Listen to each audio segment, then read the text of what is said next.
ಎರಡನೇ ಭಾಗಕ್ಕೆ ನಿಮಗೆಲ್ಲ ಸ್ವಾಗತ.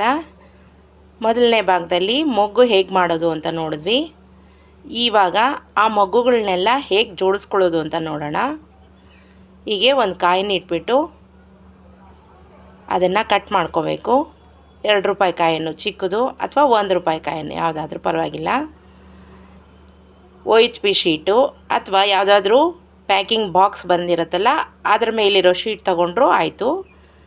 7000 ಗ್ಲೂ ಹಚ್ಕೊಳ್ಳಿ. ಫುಲ್ ಹಚ್ಕೊಂಡ್ಮೇಲೆ ಬಡ್ಡು ಮೊಗ್ಗು ತುಂಬ ದೊಡ್ಡದಿದೆ ಅಂದರೆ ಎಲ್ಲ ಒಂದೇ ಸಮ ಕಟ್ ಮಾಡ್ಕೋಬೇಕು. ಫಸ್ಟ್ ಲೈನು ರೌಂಡಿಗೆ 8 ಇಟ್ಕೋಬೇಕು. ಚುಕ್ಕೆ ಇಡ್ತೀವಲ್ಲ ಹಾಗೆ 4 ದಿಕ್ಕಿಗೂ 1 ಮತ್ತು ಅದರ ಮಧ್ಯೆ ಒಂದೊಂದು 8 ಬಡ್ಡು ಬರುತ್ತೆ. ರಂಗೋಲಿ ಹಾಕ್ತೀವಲ್ಲ ಆ ಥರ. ಸೆಕೆಂಡ್ ಲೈನು ಏನಾದರೂ ದೊಡ್ಡದಿದ್ದರೆ ಅಡ್ಜಸ್ಟ್ ಮಾಡ್ಕೊಳ್ಳಿ. ಸೆಕೆಂಡ್ ಲೈನು ಇನ್ನೊಂದು ಸಲ ಗ್ಲೂ ಹಚ್ಕೊಂಡು 5 ಬಡ್ಡಿಡಿ ಸಣ್ಣದಾಗಿ ಕಟ್ ಮಾಡ್ಕೊಳ್ಳಿ. ಒಂದೊಂದರ ಮಧ್ಯೆ ಒಂದು ಬರೋ ಥರ 5 ಬಡ್ಡಿಡಿ. 5 ಇಡ್ಬೋದು, 6 ಇಡ್ಬೋದು. ಬಡ್ ಮೇಲೆ ಡಿಪೆಂಡ್ ಆಗುತ್ತೆ. ಮೊಗ್ಗು ಎಷ್ಟು ದೊಡ್ಡದಿರುತ್ತೆ ಅದ್ರ ಮೇಲೆ ಡಿಪೆಂಡ್ ಆಗುತ್ತೆ. ಈಗ 3ನೇ ರೌಂಡ್ ಆಗುತ್ತೆ. 3ನೇ ರೌಂಡ್ಗೆ ಮತ್ತೆ ಗ್ಲೂ ಹಚ್ಕೊಳ್ಳಿ. ಈಗ 3 ಇಡಿ. ಅದ್ರ ಮೇಲೆ 3 ಇಡ್ಬೋದು. ದೊಡ್ಡ ಮೊಗ್ಗಾದರೆ ಒಂದೇ ಇಡ್ಬೋದು. ಹೀಗೆ ಒಂದು ರೌಂಡು ರೆಡಿ ಮಾಡ್ಕೋಬೇಕು. ಇದನ್ನು ನೀವು ರಬ್ಬರ್ ಬ್ಯಾಂಡ್ಗೆ ಹಾಕ್ಕೋಬೋದು, ಕ್ಲಿಪ್ಪಿಗೂ ಹಾಕ್ಕೋಬೋದು. ರಬ್ಬರ್ ಬ್ಯಾಂಡ್ ಮಾಡ್ಕೋಬೇಕಂದ್ರೆ ಮನೆಯಲ್ಲಿರೋ ಯಾವುದಾದ್ರೂ ಶೋ ಬಟನ್ ಇರುತ್ತಲ್ಲ ಹಿಂದ್ಗಡೆ ಹಿಂಗೆ ಲೂಪ್ ಇರುತ್ತೆ, ಅದಕ್ಕೆ ಒಂದು ರಬ್ಬರ್ ಬ್ಯಾಂಡ್ ತೊಗೊಂಡು 4 ಎಳೆ ದಾರ ತೊಗೊಂಡು ಲೂಪ್ ಮಾಡಿಕೊಂಡು ಹೀಗೆ ಎಳ್ಕೊಂಡ್ರೆ ಪರ್ಮನೆಂಟಾಗಿ ರಬ್ಬರ್ ಬ್ಯಾಂಡು ಇರುತ್ತೆ, ಬಿಚ್ಕೊಳ್ಳಲ್ಲ. ಗಮ್ಮು ಸಹ ಬೇಕಾಗಿಲ್ಲ.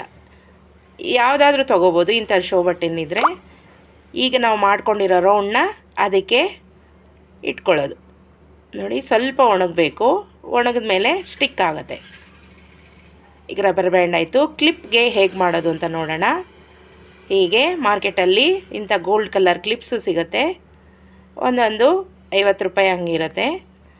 ಅದಕ್ಕೆ ನಾವು ಕಾಯಿನ್ ಮಧ್ಯದಲ್ಲಿ ಇಟ್ಕೊಂಡು ಆ ಕಡೆ ಈ ಕಡೆ 1.5 ಇಂಚಷ್ಟು ಡ್ರಾಯಿಂಗ್ ಹಾಕ್ಕೊಂಡು ಕಟ್ ಮಾಡ್ಕೋಬೇಕು. ನೋಡಿ, ಹೀಗೆ ಆ ರೌಂಡ್ ಮಧ್ಯೆ ಮತ್ತೆ ಗಮ್ ಹಾಕಿ ಗ್ಲೂ ಹಾಕಿದ್ಮೇಲೆ 8 ಪೆಟಲ್ಸ್ ಆವಾಗಲೇ ಇಟ್ಟರಲ್ಲ 8 ಮೊಗ್ಗು, ಅದೇ ಥರ 8 ಮೊಗ್ಗಿಡಿ.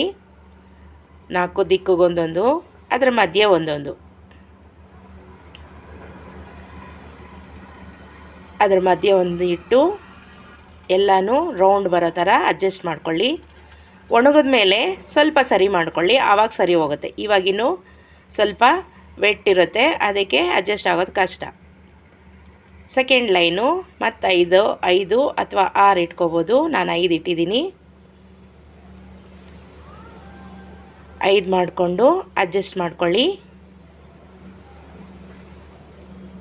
ಅದಾದಮೇಲೆ ಥರ್ಡ್ ಲೈನು ಮತ್ತು 3 ಸಣ್ಣ ಸಣ್ಣವು ತೊಗೊಳ್ಳಿ, ಚೆನ್ನಾಗಿರುತ್ತೆ. ಚಿಕ್ಕದು ಇಟ್ಕೊಳ್ಳಿ. ಇದು ಬಿದ್ದೋಗ್ತಿದೆ, ಸ್ವಲ್ಪ ಡ್ರೈ ಆದಮೇಲೆ ನೀವು ಅಡ್ಜಸ್ಟ್ ಮಾಡ್ಕೋಬೋದು. ಈಗ ಸೈಡಿಗೆ ಜಾಗ ಇದೆಯಲ್ಲ ಅಲ್ಲಿ ಒಂದ್ರ ಪಕ್ಕ ಒಂದು ಬರೋ ಹಂಗೆ 2 ಆ ಕಡೆ 2 ಈ ಕಡೆ ವಿ ಶೇಪಲ್ಲಿ ಇಟ್ಕೋಬೇಕು. ಕೊನೆಯಲ್ಲಿ 1 5 ಆಗುತ್ತೆ. ಸೆಕೆಂಡ್ ಲೈನಲ್ಲಿ ಮತ್ತೆ ಗಮ್ ಹಾಕ್ಕೊಂಡು ಅದ್ರ ಮೇಲೆ ಮತ್ತೀಗ 3 ಇಟ್ಕೊಳ್ಳಿ.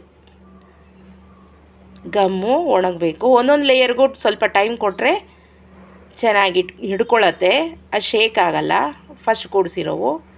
ಈಗ ನಂಗೆ ಟೈಮ್ ಇಲ್ಲ ಅಂತ ಹಾಗೆ ಜೊತೆಗೆ ತೋರಿಸ್ಬಿಡ್ತಿದ್ದೀನಿ.